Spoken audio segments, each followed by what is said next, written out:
Yo! I-tune up yan ha. Tapos ibababa rin yung transmission yan ha. May transmission ba? Oh, may transmission pa yan. Baka lang okay lang, baka mabitin yung oras. Okay lang kung sakali bukas. Pero hindi naman hindi naman aabutin ng sobrang tagal. Kasi kailangan ko rin matapos yung mga gawain namin before mag 17 eh. Pero hindi naman aabutan ng 16, mga 15 lang siguro, mga before lunch ganun kung sakali. Kasi kulang ako ng kulang na ng tao. Dito ka sa sunod, dito na yun sa'yo. No? Dito ka na pepesto mamaya. Tapos yung kay Jeron, kahit dito na lang yung kay Jeron. Pwede naman sa baba yun eh. Ha? Kapag-charge sa battery? Diyo, si-service ako. Magsa-service. Oo. Balik na lang yan. Babalik na lang yan. Konting gamit. Subukan natin series.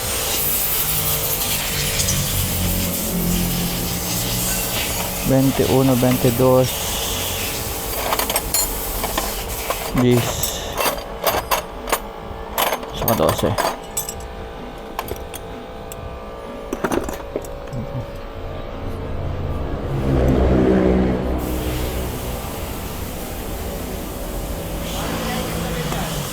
Sir? Oo. Hindi raw umaandar sir eh. Oo, sa lugar. Diyan lang sa may Bagumbong.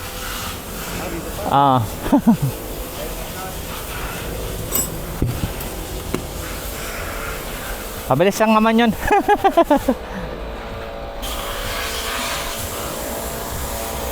Alright, so sisibata tayo. Kunin lang natin yung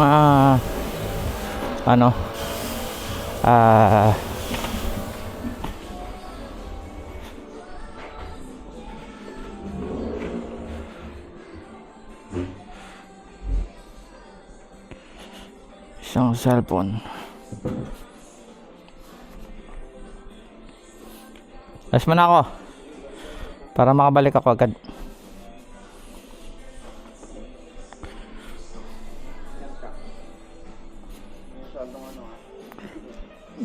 Di pwede, mabigat eh. Bigat yung battery.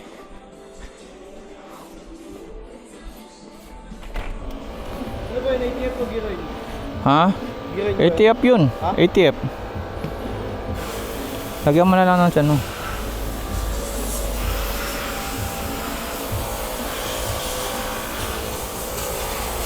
Gloves for protection. Siyempre.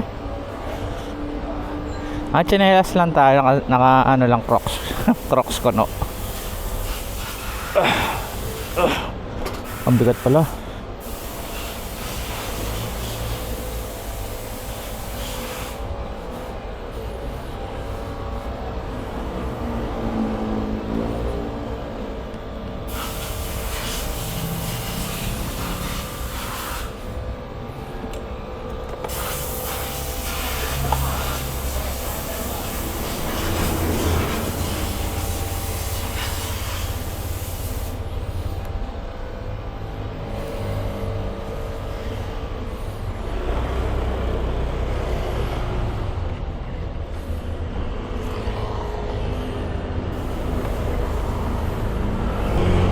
Alright, diretso na tayo ng Bagumbong guys.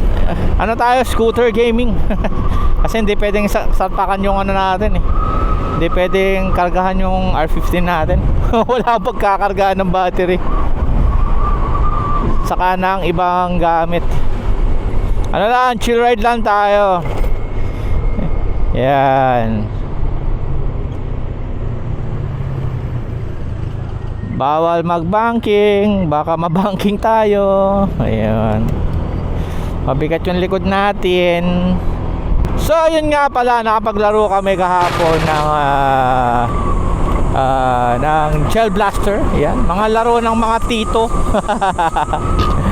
Ayan, sana namin yung kumbaga parang stress reliever lang namin. Okay naman. Nag-enjoy naman kami kahit papaano.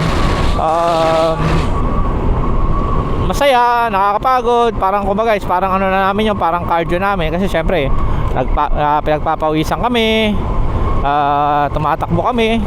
gumagalaw lahat ng ano namin, ng lahat ng parte ng katawan namin.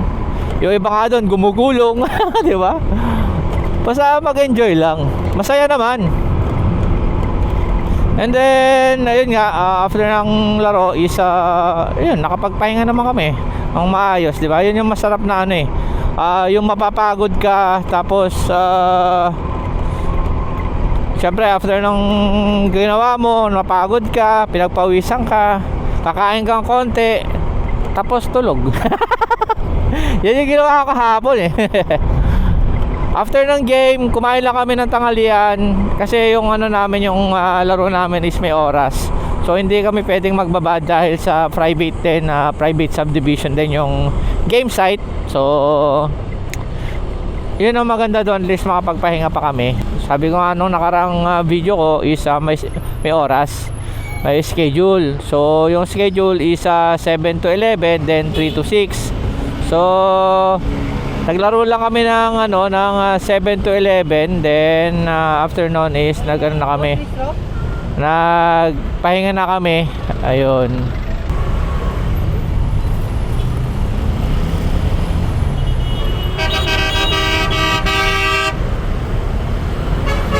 Lumipad kayo.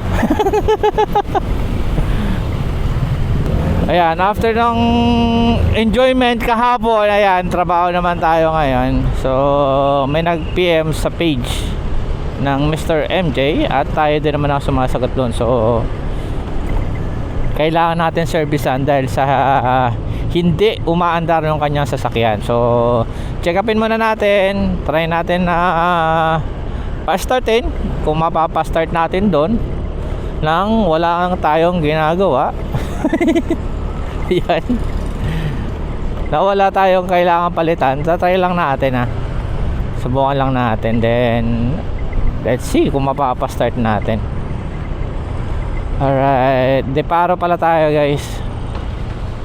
Oh, ano lang, chill ride lang tayo kasi mabigat yung likod. Di pwedeng ano, di pwedeng malubak-lubak kasi baka matanggal yung bracket. Yun, nasa Olympus na tayo guys. Olympus. Medyo traffic dahil sa mga jeep. Oh shit, bawal kang malubak, dahan-dahan lang.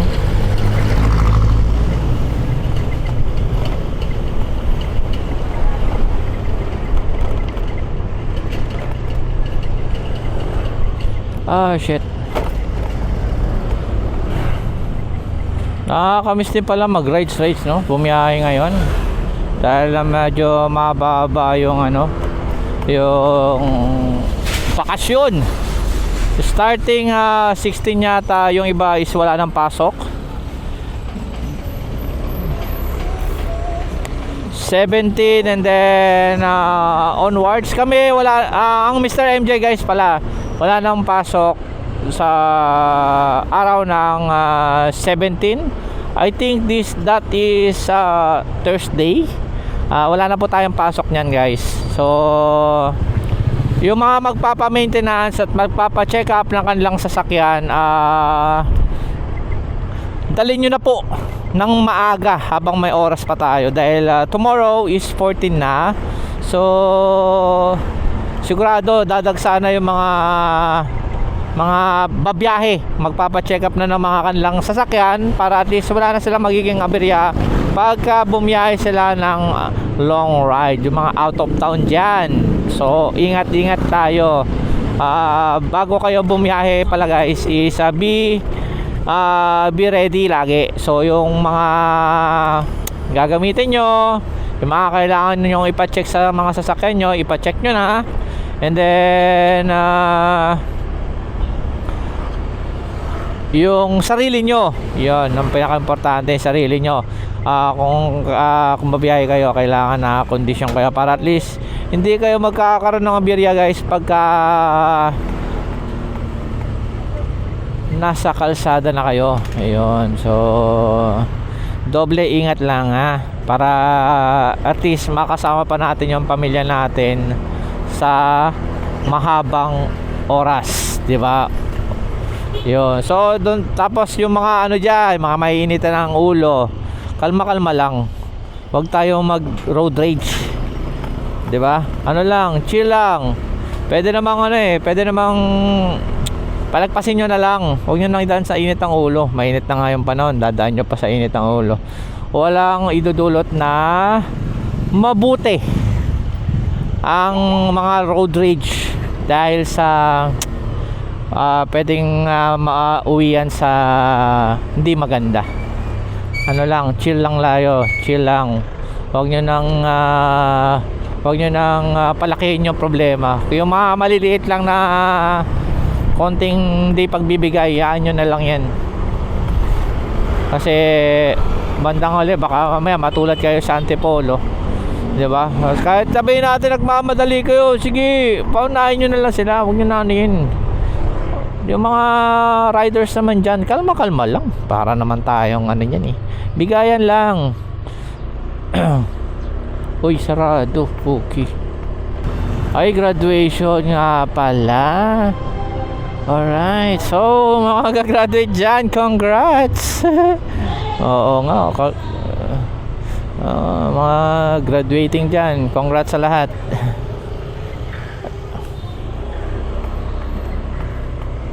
Andito na tayo sa may Bikas. Pa-congre na tayo, guys. Dadaan tayo ng ano to? Saranay. Saranay. Oh, Saranay.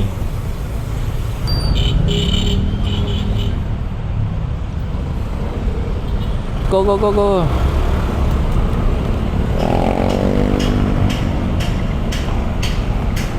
Chill lang. May pabigat tayong dala. Kamis to Itong motor na to guys, nabenta ko na kasi. Ito yung unang-una kong motor, yung Honda Click. Dito ako nagsimula. Hanggang sa napunta tayo sa R15. Napakahaba ng storya na to. Namiss ko to bigla. Si Click. So ano lang tayo, bibili rin tayo ng scooter natin. So sunod kasi ngayon medyo tight ang budget natin ngayon dahil sa binabayaran pa natin si MM yung R15 natin. Then nagpapagawa tayo ng bahay. So yung budget is super tight.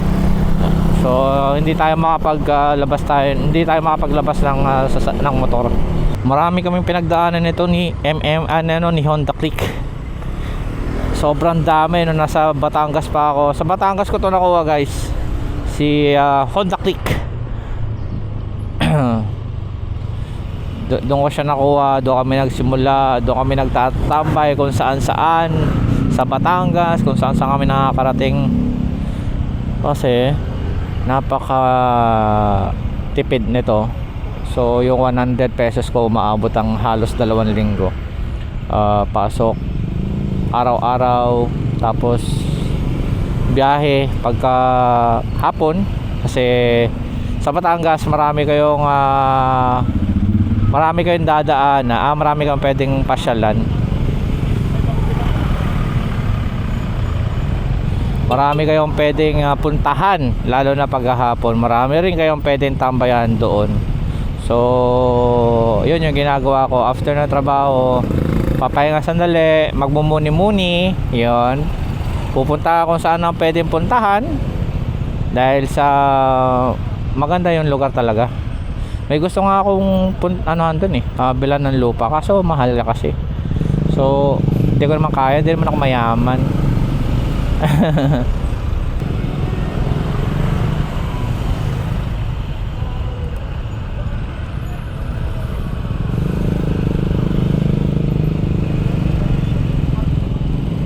Ano ba naman yan? So andito na tayo, guys. Hanapin lang natin yung bahay.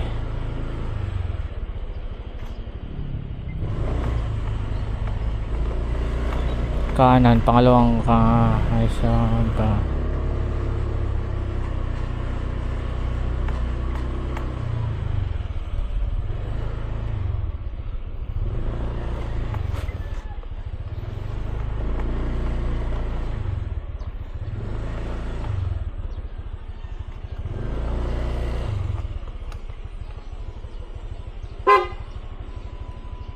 So, andito na tayo guys.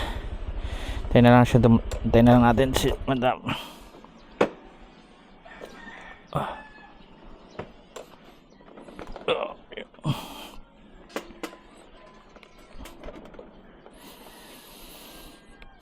Ito na yung sasakyan. Andito na yung sasakyan guys.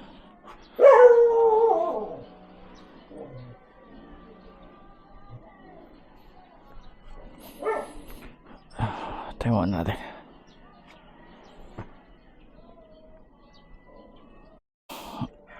Alright, so pauwi na tayo. Simpleng problema lang, battery yung problema. So hindi ko na sana sisingilin si madam, kaso sabi nga ni madam nag-service. Ay, vlog po pumilit. So okay lang, nabato naman tayo kahit papano. Battery lang ang problema guys. Then balik na tayo shop kasi may tumawag sa atin na pupunta sa shop.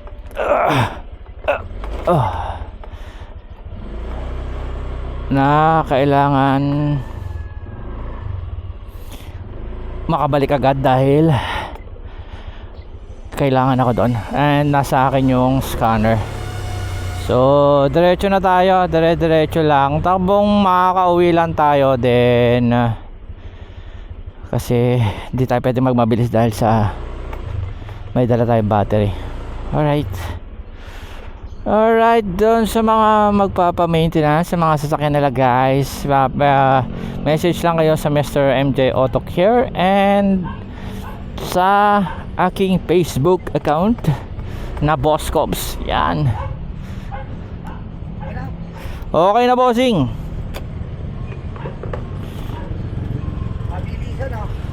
Oo. Kailangan eh, daming gawain eh.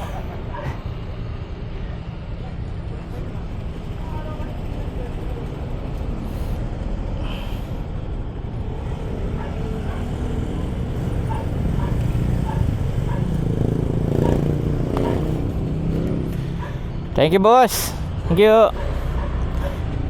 Oh, ito, pumapaling yung ating likod. Alright, so diretso na tayo guys sa shop. Uwi na tayo. Alright, so maybe hanggang dito na lang muna guys. Bye bye. Room